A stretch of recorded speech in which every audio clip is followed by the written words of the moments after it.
Eto na tayo, Ross Boulevard. Eto dito yung pinagkakaguluhan na Pares ni Diwata, dito na yun. Maganda ng mga ano, no? Maganda ng mga tambayan pala dito, no? Mga bisikleta, mga items ng bisikleta, ang dami pala dito. Ayan, no? Dito sa Jokno Boulevard, dami mabibili, mga helmets. Ayan, tambayan pala ng mga bikers to. Dami, oh, diba? Eto na yung mga pinagkakakumpulan dito. Ito, Paresan ni Diwata, 200 meters. Dito na yun eh. Papaterno. Pero dito ang kainan, sobrang daming tao. Mahirapan tayo pumasok pala dito, no? Pila-pila. Loaded ang loob. Sobrang daming tao. Ayan, no? Sobrang daming tao. Para sa overload di Diwata ay sobrang sikat na sikat ka. At napakadaming pumipila. Ayan, no? Hindi nga tayo makakakain pala dito. So makakain, loaded na rito everyday, 24 hours. Napakadaming tao. Hindi ka makakaparada pala rito.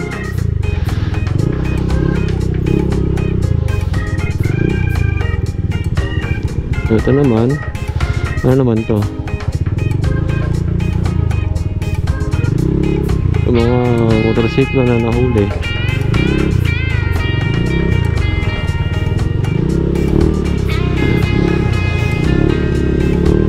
All goods. Wala tayong mapaparadahan doon. Kahit pala linggo ay talagang dinudumog si Diwata.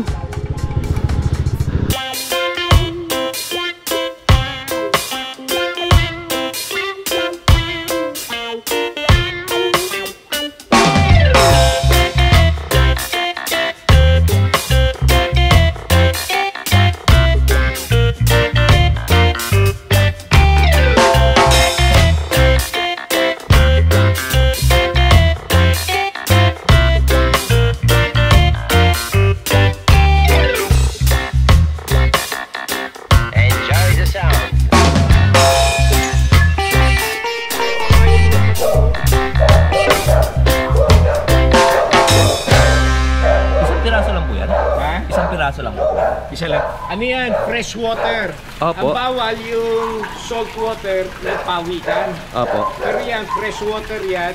Ngayon yata pinagbabawal pero may papel ako.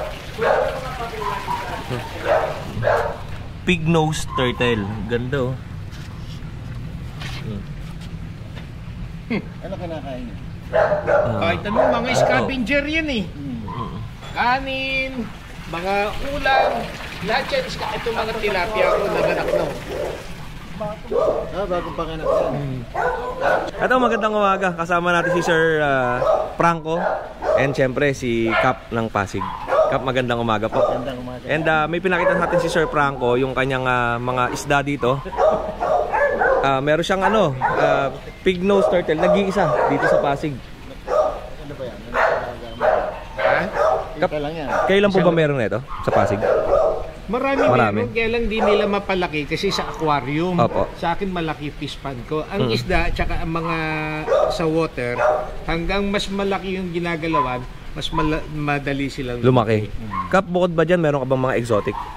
Oo. Lahat naman niya may lisensya, may Opo. papel. Halika, papakita ko sa si Juan. Ito kay Sir Franco. Kasi si Kulang. Ito, pinanganak to, kulang pa. Kaya ako lang.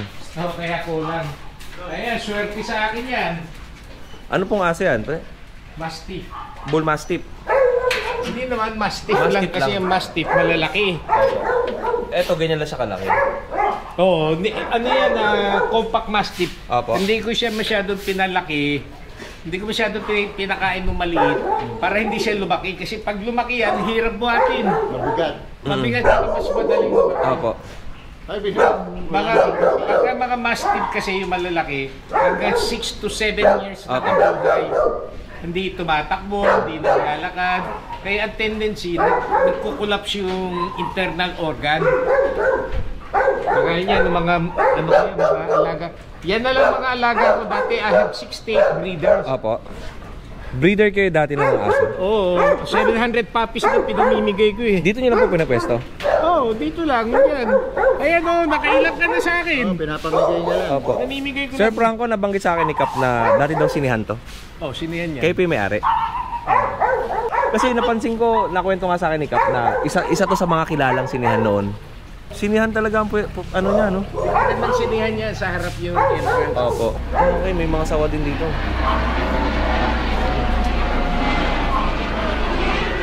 Wala naman ano yun eh.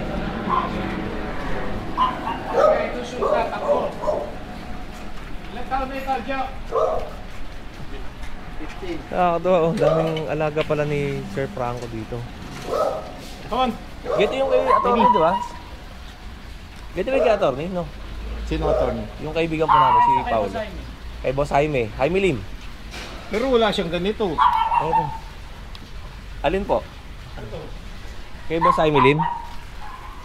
Ito kasi Aldabra. Napakamahal bumili. Ay, ang laki. Napakamahal bumili. Opo. Napakalaki ng ano niya. Kailangan na fresh. Nangangagat po ba to? Hindi, ano na agad sa mga tortoise? Puwasok ka. Ilang taon na po yan? 12 years ba ito? Ah? 15.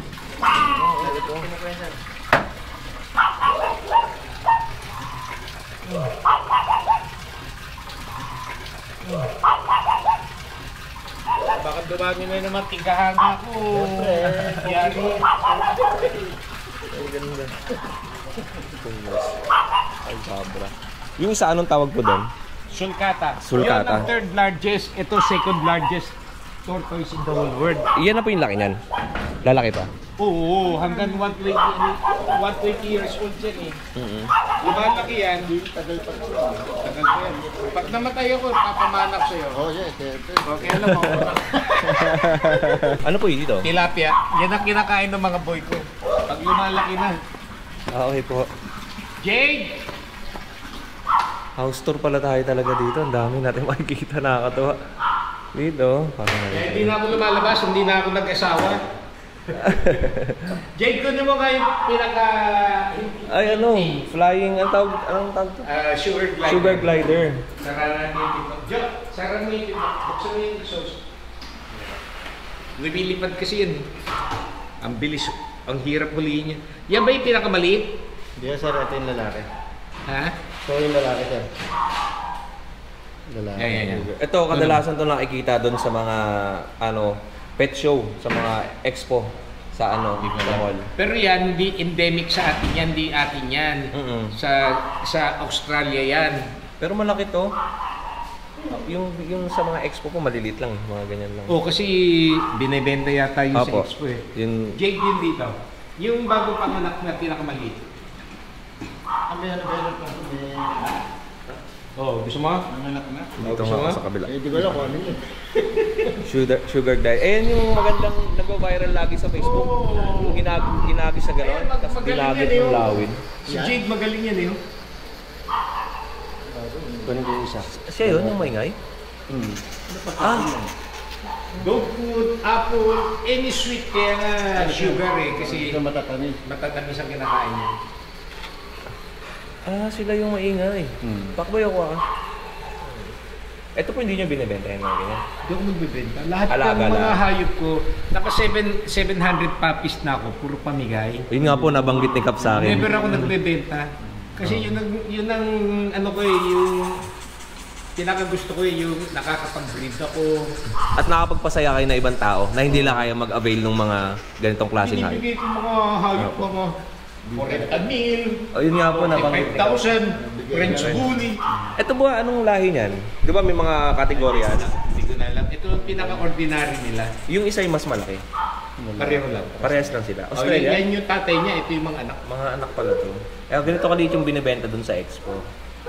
Pag lumabas siya, mga ganyan lang kalaki yan. Opo. Halika, dito tayo. Ito, meron pa siya dito. O yan, baka magulat ka. Ano po ito yung... Sulgata. Doon galing sa kanya or... Hindi, binili ko yan. Ito, sulkata.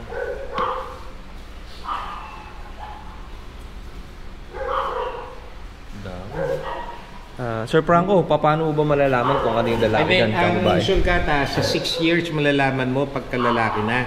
Pag lalaki, pantay lang to. Pag babae, medyo matambok kasi naghihipon ng itlog sa loob. Okay. 6 years pa bago malaman. Matagal pa pala. Ito, Aldabra.